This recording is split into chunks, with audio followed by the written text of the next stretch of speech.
आप stock trading करते हो बट आपका रोज लॉस पे लॉस होते जाता है। आप सोचते हो कि मैं प्राइस एक्शन बराबर यूज करता हूँ, मैं स्टॉप लॉस टारगेट भी बराबर लगाता हूँ, फिर भी मेरा ये लॉस क्यों होता है? तो प्रॉब्लम ना आपका प्राइस एक्शन स्किल्स या रिस्क मैनेजमेंट नहीं है। प्रॉब्लम है आपका स्टॉक सिलेक्शन मेथड। आपका स्ट्रेटेजी वर्ल्ड का बेस्ट स्ट्रेटेजी होने दो, बट अगर आप वो स्ट्रेटेजी गलत स्टॉक पे यूज करोगे ना, आपका फिर भी लॉस होगा। आजकल लोग क्या करते हैं, एनएससी में जाएंगे या मनी कंट्रोल में जाएंगे, स्क्रीनर में जाएंगे, वहां पे जो उनको सबसे मोस्ट एक्टिव स्टॉक दिखता है ना, वो सिलेक्ट करते हैं एंड उसमें ट्रेड ले लेते हैं। आई नो वो वर्क नहीं करता, आई नो आपका लॉस फिर भी होता है। अगर स्टॉक सिलेक्शन प्रोसेस इतना इजी होता तो सब अभी पैसा बना रहे होते। तो आज के वीडियो में मैं आपको यही बताऊंगा कि एक स्टॉक को प्रॉपर्ली सिलेक्ट कैसे करते हैं, सो दैट आपके ये फालतू लॉस ना हो। तो वीडियो एंड तक जरूर देखना। तो आपका सबसे पहला रूल स्टॉक सिलेक्शन का ये है कि आपको बस वही स्टॉक पे ट्रेड करना है जो निफ्टी 50 इंडेक्स के अंदर इंक्लूडेड हो। एंड इसका रीज़न क्या है तो मैं वो बताऊंगा। सबसे पहले let me right it down. So your first step, only trade in Nifty 50 stocks. तो अभी जिसे ये नहीं पता कि निफ्टी 50 क्या है, तो निफ्टी 50 आपका एक इंडेक्स है जो इंडिया के टॉप 50 कंपनीज, टॉप 50 कंपनीज को रिप्रेजेंट करता है एंड उनका डेटा बताता है। तो ये जो 50 कंपनीज है ना, इंडिया के largest and most actively traded companies होते हैं। तो यहाँ आपको दो चीज़ हमेशा मिलेगा। पहला यहाँ आपको मिलेगा लिक्विडिटी एंड दूसरा यहाँ आपको मिलेगा वॉल्यूम। अभी जो ट्रेडिंग पहले से करता है या जिसे टाइम हो गया ट्रेडिंग करे, उसे लिक्विडिटी एंड वॉल्यूम का इंपॉर्टेंस तो पता ही होगा। बट जिसे नहीं पता, तो मैं एक सिंपल एग्जांपल से क्लियर करा देता हूँ। तो सबसे पहले लिक्विडिटी समझते हैं। तो मान लो मैंने एक स्टॉक सिलेक्ट किया जिसका प्राइस चालू है 100 रुपये। अभी ना मुझे 100 रुपये में एक अच्छा बाइंग अपॉर्चुनिटी दिखता है, तो मैं एक बाय ऑर्डर प्लेस कर देता हूँ। बट जब मेरा ऑर्डर फिल होता है ना, वो होता है 101 रुपये में। अभी आप सोचते हो अरे मैंने 100 पे बाय ऑर्डर लगाया था, चार्ट में तो 100 रुपये चालू है, 101 में ऑर्डर कैसे फिल हो गया? तो ये होता है लो लिक्विडिटी के कारण।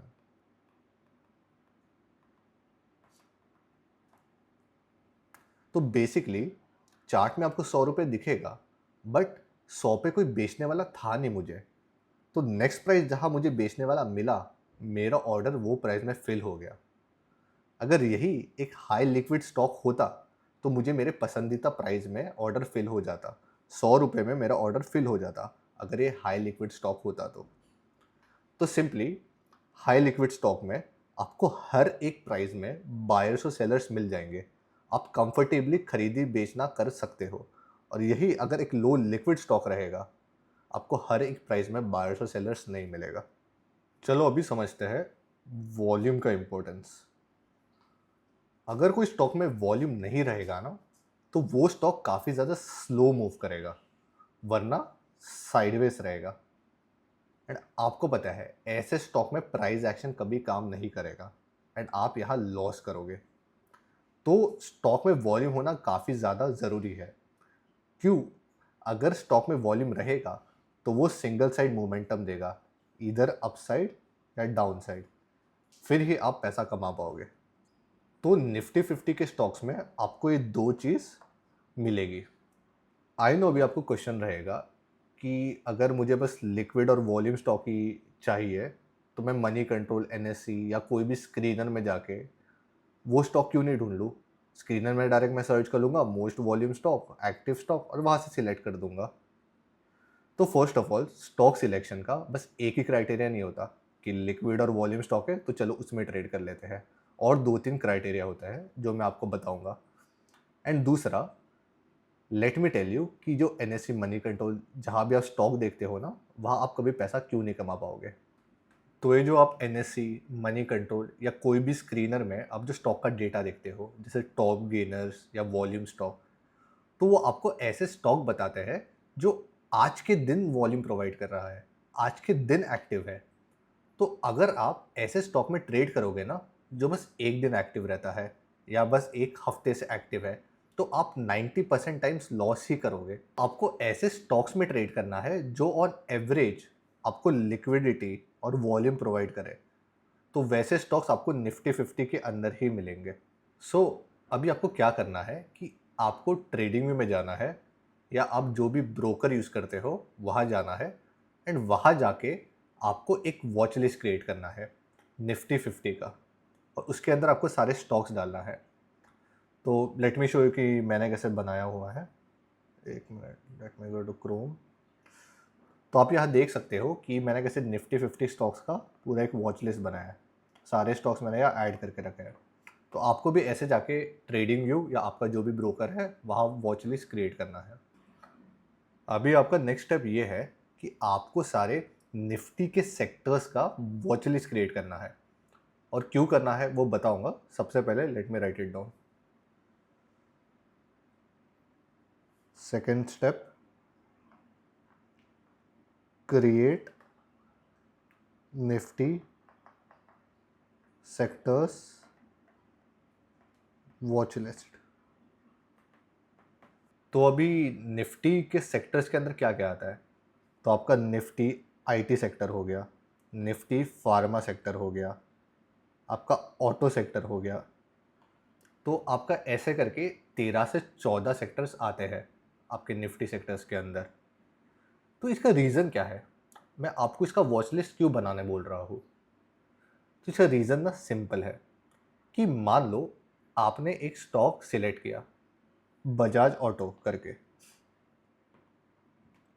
अभी यहाँ आप एनालिसिस करते हो एंड आपको दिखता है कि बजाज ऑटो ऊपर जाने वाला है, तो आप यहाँ एक बाय ट्रेड ले लेते हो, बट ना आपका लॉस हो जाता है।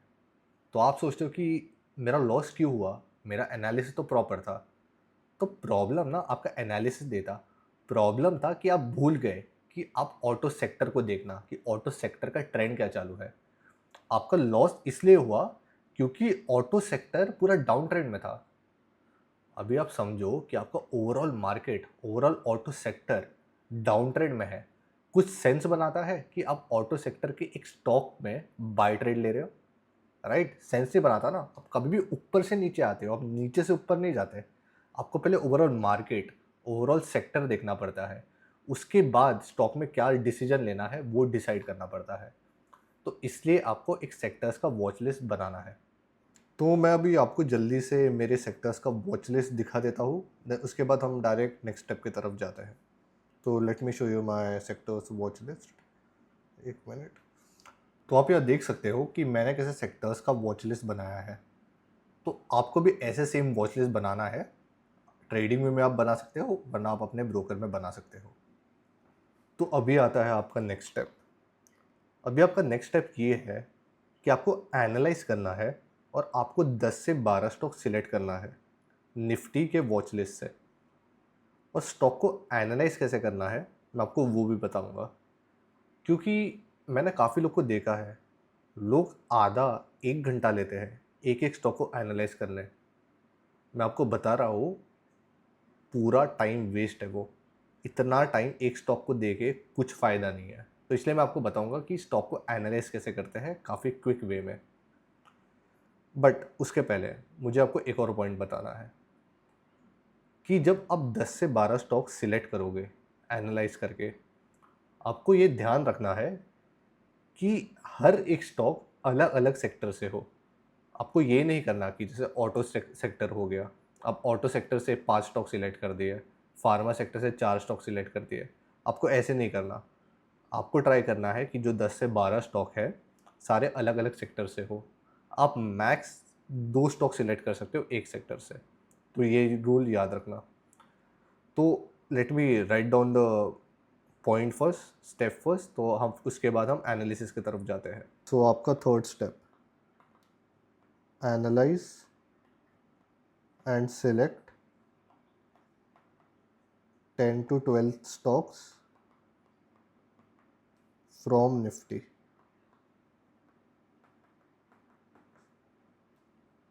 Max 2 stocks from one sector. चलो ये हो गया, अभी चलते हैं एनालिसिस की तरफ। तो आपका फर्स्ट रूल एनालिसिस का ये है कि आपको बड़े टाइम फ्रेम में की लेवल्स मार्क करना है। आपके की लेवल्स मतलब क्या होता है? आपका सपोर्ट, रेजिस्टेंस, आपका ट्रेंड लाइन, आपको ये सब चीज़ बनाना है। एंड ये चीज़ आपको बस बड़े टाइम फ्रेम में करना है। जैसे आपका डेली टाइम फ्रेम हो गया एंड आपके अवर्ली चार्ट हो गए, इसके नीचे आपको बिल्कुल नहीं जाना, क्योंकि अगर आप छोटे टाइम फ्रेम में जाओगे ना, इससे नीचे जाओगे ना और वहाँ लेवल्स बनाओगे ना, मार्केट उसका रिस्पेक्ट नहीं करेगा। जितना छोटा टाइम फ्रेम उतना मार्केट उस लेवल्स का कम रिस्पेक्ट करता है एंड उतना ज़्यादा आप फेक ब्रेकआउट ब्रेकडाउन में फंसोगे। जितना बड़े टाइम फ्रेम में आप की लेवल्स बनाओगे, मार्केट उसका उतना ज़्यादा रिस्पेक्ट करता है। तो आपको बस डेली एंड आवरली चार्ट में की लेवल्स मार्क करना है। देखो, ये जो आपके छोटे टाइम फ्रेम होते हैं ना, जैसे 15 मिनट्स, 5 मिनट्स, 1 मिनट्स, ये होता है ट्रेड लेने के लिए, एंट्री एंड एग्जिट करने के लिए। आप एनालिसिस करोगे बड़े टाइम फ्रेम में एंड जब नेक्स्ट डे आप ट्रेडिंग करोगे, आप वो करोगे छोटे टाइम फ्रेम में। आपका जो भी स्ट्रेटेजी है, जो भी सिस्टम है, जो भी आप एंट्री एग्जिट के आपके कंडीशंस है, आप वो छोटे टाइम फ्रेम में लोगे। बट आपको की लेवल्स हमेशा बड़े टाइम फ्रेम में बनाना है, तो ये चीज़ याद रखना। तो अभी ये आपका कोटक बैंक निफ्टी का एक स्टॉक है। आपको यहाँ कोई की लेवल दिख रहा है? यस, आप यहाँ क्लियरली एक रेजिस्टेंस जोन देख सकते हो। ये आपका हो गया रेजिस्टेंस जोन एंड मुझे यहाँ एक सपोर्ट जोन भी दिख रहा है। यस, तो ये आपके दो लेवल्स हो गए डेली टाइम फ्रेम के। अभी आप जाओगे अवर्ली चार्ट में चीज़ें को और क्लियरली देखने। तो let's go to 1 hour chart. आप 4 आवर्स में भी कर सकते हो, बट मैं यूजुअली डेली और अवर्ली चार्ट यूज़ करता हूँ। सो ये आपका अवर्ली चार्ट आ गया। So let's say it clearly. तो आपको ना यहाँ एक सपोर्ट जोन दिखना चाहिए। मुझे दिख रहा है, मैं यहाँ मार्क करता हूँ। ये आपका एक अच्छा सपोर्ट जोन हो गया एंड यहाँ एक रेजिस्टेंस जोन भी आपको दिखेगा एंड ये आपका रेजिस्टेंस जोन हो गया। ये देखो, मुझे ट्रेडिंग करके 5 साल से ज़्यादा हो गए, तो इसलिए मैं लेवल्स काफ़ी इजीली देख पाता हूँ। आई नो आप इतना इजीली देख नहीं पाओगे, आपको टाइम लगेगा। It's okay, take your time. But 15 minute से ज़्यादा आपको एक स्टॉक में टाइम वेस्ट नहीं करना। 15 minutes is max to analyse a stock. तो आप यहाँ देख सकते हो कि मार्केट ने यहाँ कितना अच्छा ब्रेकआउट दिया, रिट्रेसमेंट किया। So this is a very good stock to trade. तो आपको सिंपली आपको ये स्टॉक वॉच लिस्ट में ऐड करना है। तो मैंने यहाँ ऐड कर लिया कोटक बैंक को। जैसे मैंने बोला कि आपको वॉच लिस्ट क्रिएट करना है, सो this is my watch list. अभी मैंने यहाँ एक स्टॉक ऐड कर लिया एंड मुझे अभी और 11 स्टॉक ऐड करने हैं। आई नो अभी आपको क्वेश्चन रहेगा कि स्टॉक को वॉच लिस्ट में डालने का कंडीशन क्या है? मुझे क्या बस की लेवल बना के वॉच लिस्ट में डालना है? ऐसा नहीं है। आपका कंडीशन ये है वॉच लिस्ट में डालने का कि स्टॉक ना की लेवल के पास होना चाहिए। जैसे आप ये स्टॉक देख सकते हो कोटक बैंक, ये की लेवल के पास है, क्योंकि की लेवल में आपको वन साइड मोमेंटम मिलेगा। क्योंकि अगर मार्केट की लेवल के पास नहीं है ना, मार्केट काफ़ी स्लो मूव करता है या वोलेटाइल रहता है, वन साइड मोमेंटम नहीं देगा। बट जब मार्केट की लेवल के पास आता है, आपको पता होता है कि मार्केट यहाँ से एक साइड वन साइड मोमेंटम दे सकता है, तो आपको सिंपली ऐसे स्टॉक ऐड करना है विच आर नियर की लेवल्स। एंड जो आप 10-12 स्टॉक का वॉच लिस्ट बना रहे हो, ये बस अगले दिन के लिए नहीं है, ये आपका पूरे 1 वीक के लिए स्टॉक्स है। तो अगर आपको लगता है कि ये स्टॉक की लेवल के पास ये एक हफ्ते में आ सकता है, तो आप वैसे स्टॉक को भी वॉच लिस्ट में ऐड कर सकते हो। तो चलो अभी नेक्स्ट स्टॉक की तरफ आते हैं। तो ये आपका डेली टाइम फ्रेम है। यहाँ आपको अभी कोई की लेवल दिख रहा है? यस, यहाँ पे क्लियरली एक अच्छा सपोर्ट जोन देख सकते हो जो मार्केट के काफ़ी नियर है। आपका ये एक सपोर्ट जोन हो गया एंड एक रिजेक्शन जोन भी यहाँ बन रहा है। आपका रिजेक्शन जोन यहाँ बन गया। यहाँ मार्केट ने सपोर्ट लिया था, यहाँ सपोर्ट लिया था, यहाँ सपोर्ट लिया था एंड फिर यहाँ से मार्केट ने रिजेक्शन लिया। राइट? बट आपको यहाँ एक और तीसरा चीज़ भी दिखेगा एंड काफ़ी अच्छा ट्रेंड लाइन बन रहा है। आपका ट्रेंड लाइन यहाँ बन रहा है, जैसा आप देख सकते हो। परफेक्ट। कितना अच्छा ट्रेंड लाइन बन रहा है। यहाँ पे रिजेक्शन दिया, यहाँ पे रिजेक्शन दिया और यहाँ पे रिजेक्शन दे रहा है। तो अभी हम अवर्ली टाइम फ्रेम में जाते हैं एंड इसको और रिफाइन करते हैं या देखते हैं कि कुछ अच्छा सेटअप दिख रहा है। तो ये आपका अभी अवर्ली टाइम फ्रेम आ गया। सो अवर्ली टाइम फ्रेम में कुछ ज़्यादा खास दिख नहीं रहा। Let's just refine this point little bit here. No no, वो गलत है, ये ही बराबर है। So it's okay, hourly time frame में कुछ ज़्यादा खास है नहीं, but this is a very good stock क्योंकि इसने ट्रेंड लाइन रिजेक्शन दिया है। ये काफ़ी अच्छे सपोर्ट जोन के पास है और यहाँ अगर ब्रेक किया, मार्केट काफ़ी अच्छा डाउनसाइड मोमेंटम देगा। तो ये स्टॉक को भी आप वॉच लिस्ट में ऐड कर सकते हो। तो चलो अभी नेक्स्ट स्टॉक की तरफ आते हैं, आपके आईओसी की तरफ। अभी आप इसके डेली टाइम फ्रेम में देख सकते हो, कुछ प्रॉपर की लेवल बन नहीं रहा, कोई ऐसा क्लियर की लेवल दिख नहीं रहा। देखो, कुछ कुछ स्टॉक ऐसे होते हैं ना कि आपको देख के ही समझ में आता है कि इट डजेंट लुक इंटरेस्टिंग, मज़ा नहीं आता देख के। तो ऐसे स्टॉक को ना इग्नोर करना है, आपको फोर्सफुली ट्रेड नहीं करना। आपको ना क्लैरिटी रहना चाहिए कि आपको जब चार्ट दिखे, क्लियर दिखना चाहिए कि मेरे को ये लेवल दिख रहा है, वो लेवल दिख रहा है। अगर आपको नहीं दिख रहा ना, आपको ट्रेड नहीं करना, आपको उसे वॉच लिस्ट में ऐड नहीं करना। जैसे अभी ये स्टॉक के मैं अवर्ली टाइम फ्रेम में अगर जा रहा हूँ, देखो काफ़ी कचरा है, कुछ प्रॉपर पैटर्न नहीं बन रहा, कुछ क्लैरिटी नहीं बन रहा। मुझे स्ट्रॉन्ग सपोर्ट है, रेजिस्टेंस जोन चाहिए। आप बताओ, यहाँ आपको कुछ स्ट्रॉन्ग सपोर्ट रेजिस्टेंस दिख रहा है? कुछ नहीं दिख रहा। अगर चलो, अगर मैं इसे कंसिडर भी करता हूँ कि मान लो यहाँ मैं हॉरिजॉन्टल लाइन बनाता हूँ, this is not a proper support level. क्या ये इतने छोटे जगह पे इसने 2 बार ट्राई किया है, इसको आप सपोर्ट जोन बोलोगे? Absolutely not. तो मैं इसे वॉच लिस्ट में ऐड नहीं करूँगा। होपफुली अभी आपको समझ गया रहेगा कि एक स्टॉक को एनालाइज कैसे करते हैं विदाउट वेस्टिंग मच टाइम। अभी आई नो आपका नेक्स्ट क्वेश्चन ये रहेगा कि अभी मैंने 10 से 12 स्टॉक का वॉच लिस्ट बना लिया, बट अभी अगले दिन मैं कौन से स्टॉक में ट्रेड करूँगा? तो अभी इसलिए अभी आपका लास्ट स्टेप आएगा। ये स्टेप में आप कंप्लीटली समझ जाओगे कि आपको कौन से स्टॉक में ट्रेड करना है। होपफुली आपको समझ गया रहेगा कि एक स्टॉक को एनालाइज कैसे करते हैं without wasting much time. I know अभी आपका नेक्स्ट क्वेश्चन ये रहेगा कि अभी मैंने 10 से 12 स्टॉक का वॉच लिस्ट बना लिया है, अभी इसमें से मैं कौन से स्टॉक में ट्रेड लूँगा नेक्स्ट डे? तो इसलिए अभी मैं आपको लास्ट स्टेप बताऊँगा। ये लास्ट स्टेप में आपको सब क्लियर हो जाएगा कि आपको ये 12 स्टॉक में से कौन से स्टॉक में नेक्स्ट डे ट्रेड लेना है। तो चलिए अभी मैं वापस मेरा आईपैड कनेक्ट करता हूँ, वहाँ आपको अभी चीज़ें सिखाऊंगा। अभी आपका नेक्स्ट स्टेप आता है कि 10 से 12 स्टॉक में से कौन से स्टॉक में आपको ट्रेड करना है और कैसे करना है। तो आपका सबसे पहला रूल है, जब नेक्स्ट डे मार्केट खुलेगा, आपको फर्स्ट 15 मिनट्स वेट करना है। आप फर्स्ट 15 मिनट्स बिल्कुल ट्रेड नहीं करोगे क्योंकि जब मार्केट खुलता है ना, फर्स्ट 15 मिनट्स मार्केट काफ़ी वोलेटाइल होता है।